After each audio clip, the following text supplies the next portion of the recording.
Good day everyone, Jerry here from G Expert. Okay, this is like proper insight and advice. And I hope you guys take it to heart. Okay, on the diesel vehicles. Okay, this is for basically any brand. Okay, so diesel is extremely slow revving. It's not a fast revving thing unless you push up your compression ratio, like on the Toyota Land Cruisers, to 21, 22 compression ratio. Then normally you won't fit a turbo. If you want to fit a turbo, you need to put much stronger head bolts and a stronger head gasket. And then if you're going to boost, you're not going to boost more than 0.5 bar, pushing the limits.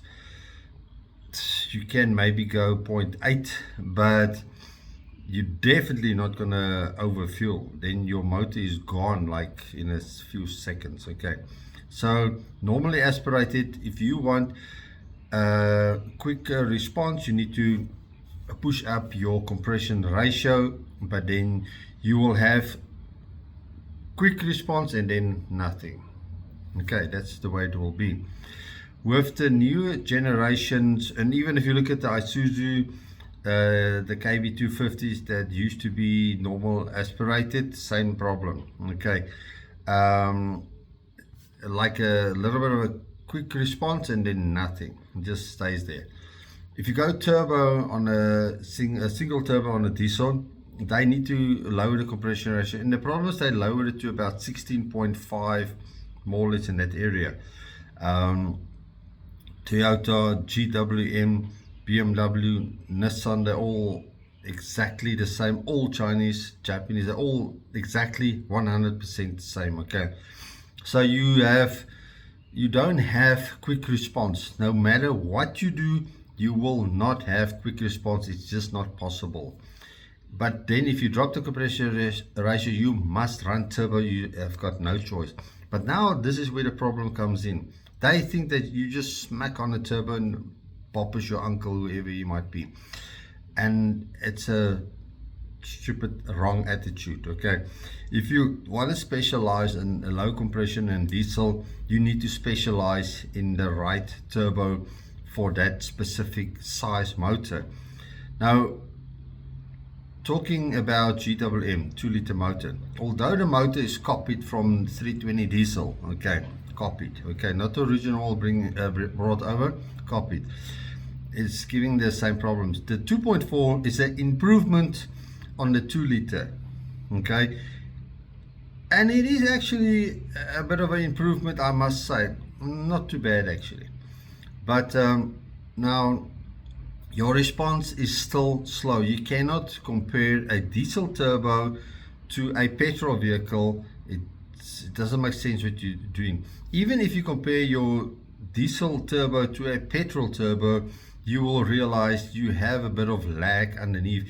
You got a bit more oomph off the line, okay, a little bit, but it's not a lot, but it is, you can really feel that there's a difference. If you want, and you can definitely not compare diesel turbo to hybrid, where you got the torque of the electric assist that's instant and making up for the lag down low. Okay, the only 4-cylinder turbo petrol that's got quite a lot of a quick response down low is the Mercedes C63, the 2-liter turbo with electric assist and electric assist on the turbo. So you got two electric assists. You got electric assist made by Garrett on the turbo that's helping the turbo to spool up instantly. That's all it is for, just that quick response. Okay, and then electric motor,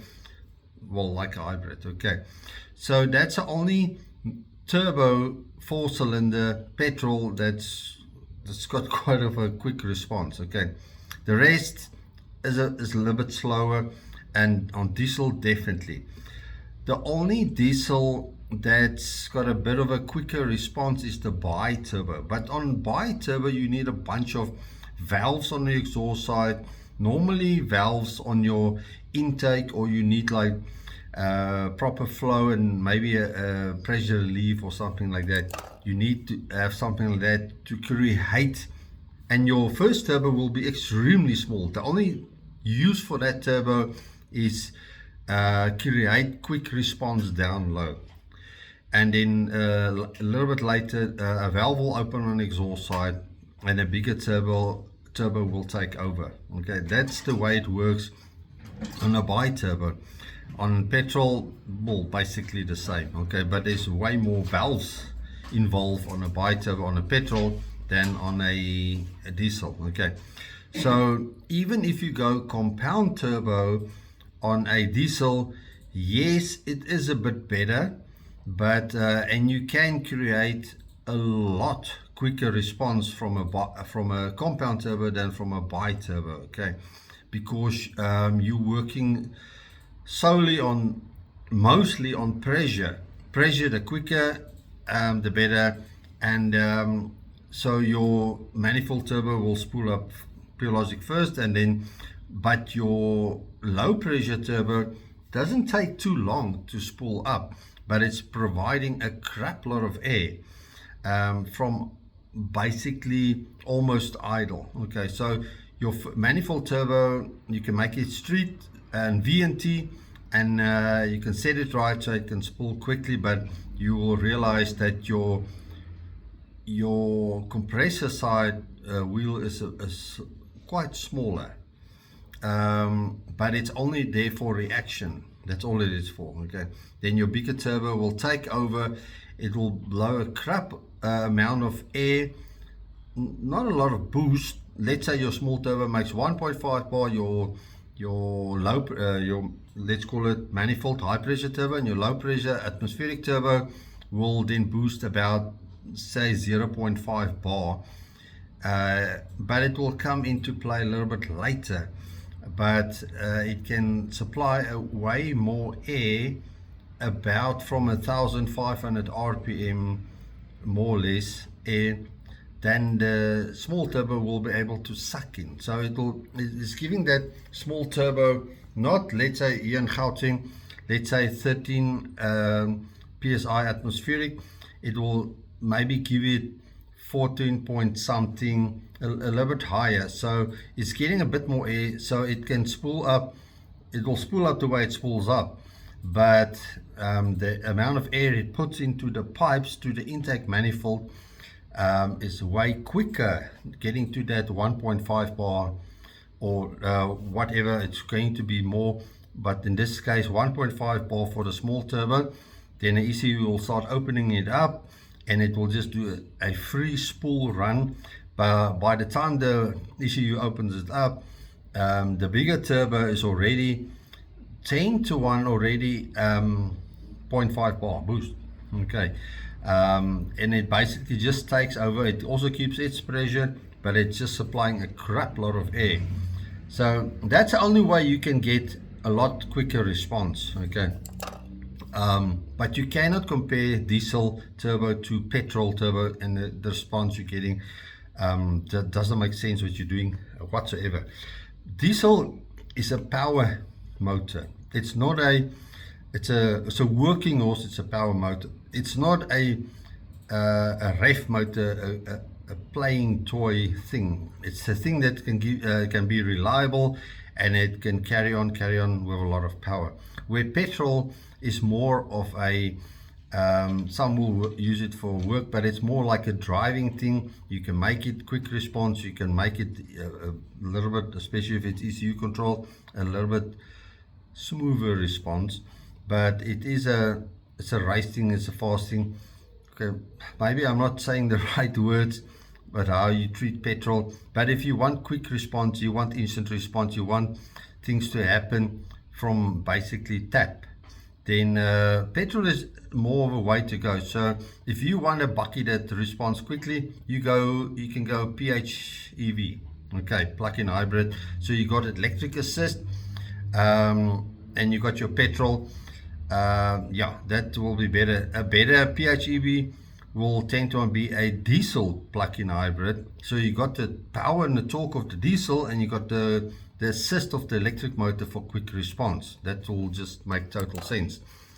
But with the petrol, it's a bit of a different story, but you won't go heavy towing and do extreme heavy stuff with a plug-in hybrid petrol. It's not going to make sense what you're doing at all. Okay.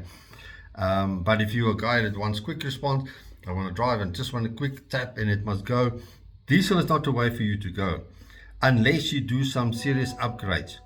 Remember, if you want a diesel to respond quickly, yes, what I do makes a big difference, definitely. Okay, so when I increase the drive pressure, when I set the turbo to flow better, quicker, the boost pipes, so there's no, to eliminate all lag that can happen inside the pipe. So the only lag that's left is up to the turbo, how quickly it gets the pipes filled up and keep it there at 1.5 bar boost. It's not about how much you can boost, it's how quickly you can get the boost and how your airflow can consistently keep you there. Okay, so keep that in mind. That's the way diesel works. Okay, so it doesn't help you compare the two and you say, no, you can reason, oh, no, this thing is bad, this thing is bad, diesel is bad. Diesel is not bad. You made apples with apples. You cannot compare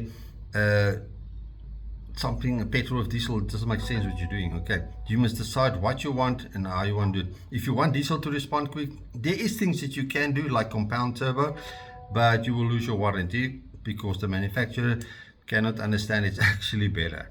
Okay, but it is what it is. But if you upgrade your turbo, look, the P300 is very, very limited on wheels that you can get, okay, because they chose a serious odd size shaft and wheel that's extremely rare to get. You are so limited. Okay, I can only do two. Stage 2 is more like a talker idea. Okay, constant power, climbing power. It responds a little bit faster, but it's not, still not like petrol. Stage 3 is it's more of a little bit quicker response, although you might have a slight 100 to 200 RPM from start difference in responding, but once it responds, it will go past that stage 2 like like lightning. Okay, the only way you can get diesel to respond quickly from the start, you got, well, three options. The lightest option is you mix 1.5% petrol, 93 or 95, in your tank size. So if you've got a 78 liter tank, 1.5% of that, when you're basically a little bit lower on a diesel, you will put 1.5% petrol in, and then you top it up all the way, whatever you choose, 10 parts or 50 parts, it doesn't matter, and you top it up. That will create a bit of a cleaner but a stronger explosion, and that explosion carries through to the turbo and everything responds that a little bit faster. Okay, you won't damage the motor, don't worry about stuff like that, because it's totally safe. Okay, plus if you still have your cat in, your cat will run cleaner, it will heat up quicker, your cat, and the quicker the catalytic converter heats up, the longer it stays clean. Okay, city driving, if you've got a cat in, is a bad idea. So you need to go once a week for, let's say, 100 kilometers or 20 minutes non-stop on, let's say, 120 whatever kilometers per hour, constantly, so the cat can properly heat up and blow itself clean. You must do that once a week. Okay, if you don't want hassles with your catalytic converter. Okay, if you're in town, you can put foot down on that diesel to heat that cat up so it can burn clean. Okay, all the crap out, keep that in mind.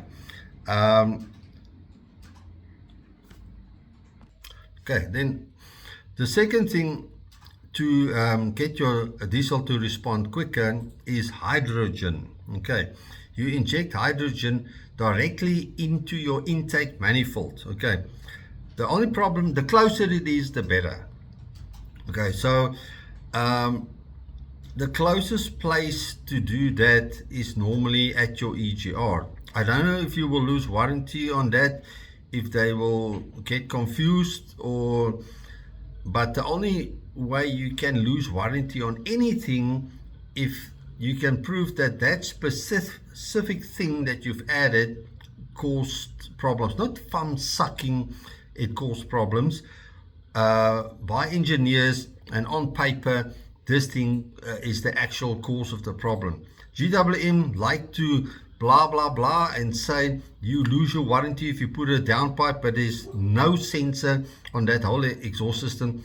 It's just like EFF, blah blah blah blah blah, just making a lot of nonsense. Okay, it's illegal. They're not allowed to do it. If you take them to court, you will win. Okay, I guarantee you that. So they cannot tell you all you lose warranty, even on your boost pipes. They cannot tell you you will lose warranty if you put stainless steel boost pipes. They must prove what they say on paper. This is proof on a GWM that it caused the car to run lean, like some of the idiots will tell you. I think it's in Northcliffe somewhere, GWM. It cannot cause the car to run lean. It's impossible. Okay, so they must be able to prove it on paper. For this specific motor, it caused by tested by engineers with degrees that can prove that this is the cause of the problem. Okay, so if they will tell you lose your warranty, you tell them, okay, I'm taking you guys to court now. You make sure who's the guy who said it, and you tell him I'm taking you to court now, and you guys will realize that stop talking shit and start thinking before you talk, and get some education, not from a YouTube channel or a TikTok channel, but actual physical knowledge, a few years experience and stuff like that. It won't just come in a year's time, I can promise you that.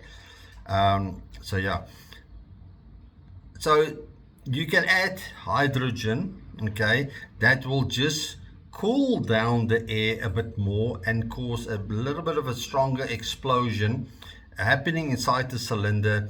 That explosion will carry through to the turbo and anyway and spool it up quicker, but the motor, that explosion also caused the motor to do its cycle a bit faster. Okay, but one of the main thing is it is in spec, but it will also cool down the explosion so it doesn't get too hot inside the cylinder. It must get hot, but not too hot. Okay, otherwise too hot will, it's like if you overfuel your diesel, you will burn that motor, that pistons and stuff like that. You can guarantee it.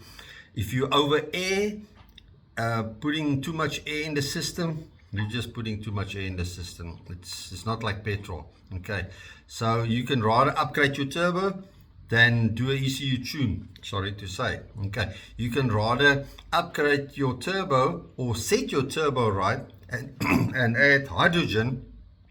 It's perfectly fine. Okay, then the last thing is nitrogen.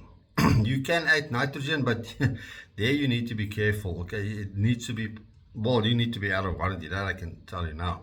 But if you add the right amount at the right place, you actually don't. With nitrogen, it's extremely cold, so it will cool down. I will definitely not put it on the standard motor on the at the intake manifold. I will rather put it on the boost pipe just before it enters the intake manifold, and you spray a little amount, not a lot, just a little amount, just for a quick helping the motor to turn a bit faster and give you that like hybrid feel. That you can also do. Hydrogen will do something similar, but not as strong. Okay, that's the only way you can get diesel to react now.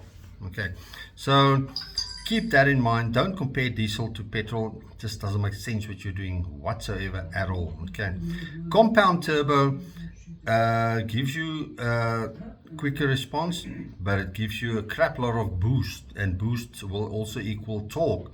But if you've done your boost right and your high pressure turbo runs in its efficiency island, then the air that comes out will be a lot cooler than it would normally be. If you take a single turbo and you push up the boost, you're only creating heat. You're not creating power, you're creating heat. So if it's out of its efficiency island, It's stupidity to push up the boost. That's all it is. Okay, so the more you speed up your turbine, you're out of your efficiency island. You're just creating heat. That's all you're doing. You're not creating more air, because if it doesn't, if that wheel can only flow, let's say 20 pounds per minute, and you are, where's something I can show you guys? No, this thing is too big.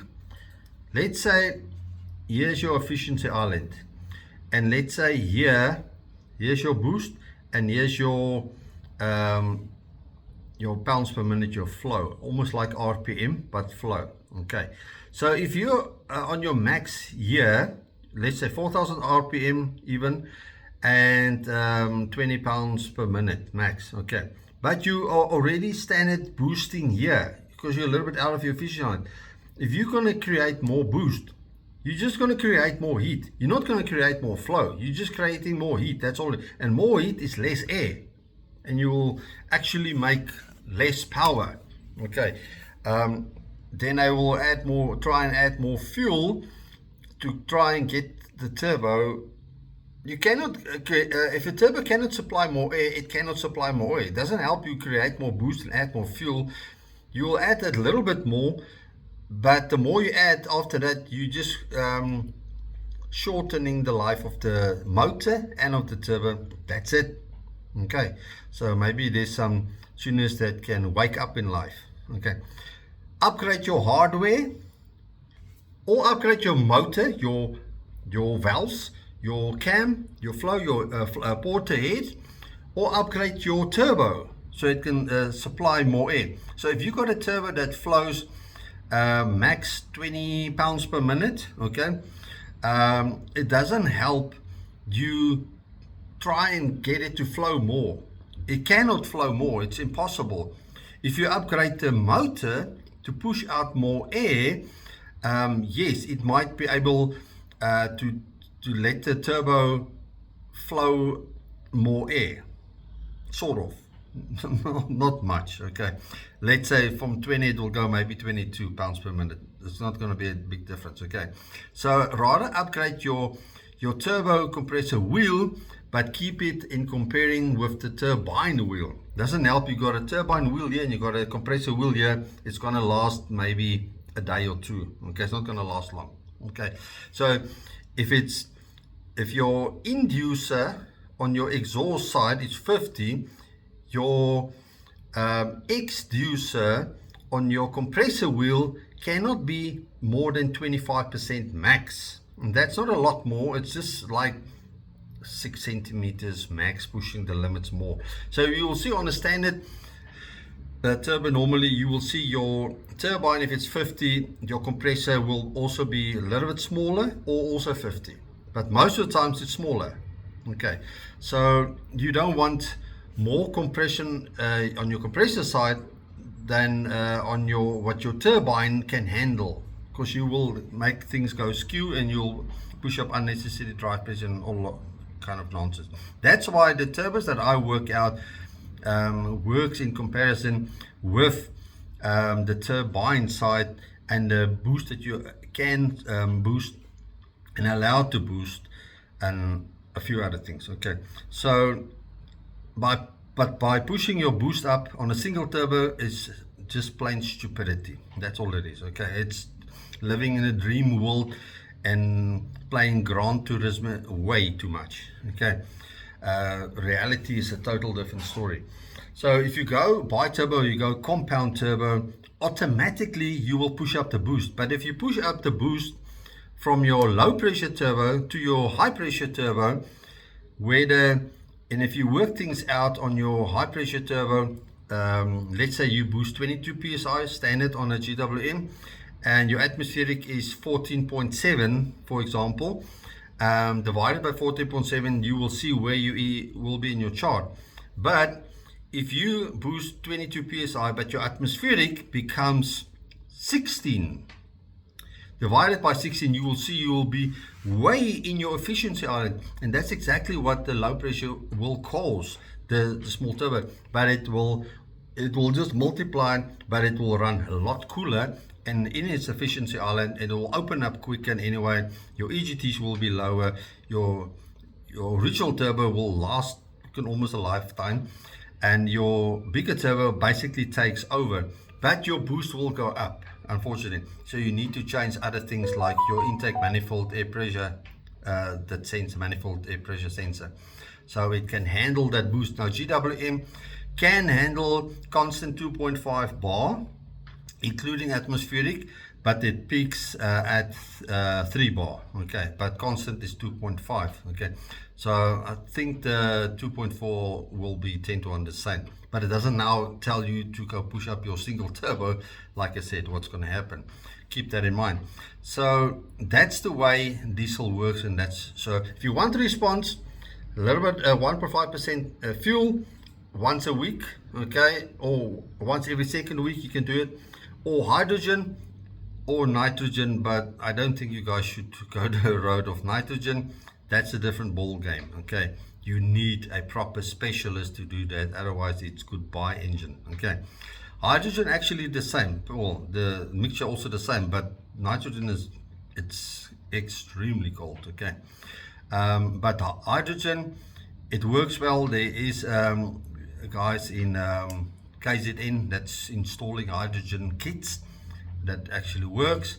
So there is one guy that will come up. I'm upgrading his turbo to stage 3, and I will redo his intake where he's putting his hydrogen in, so it will be more efficient and just will totally work better, right? It will make more sense the way it's supposed to work, okay.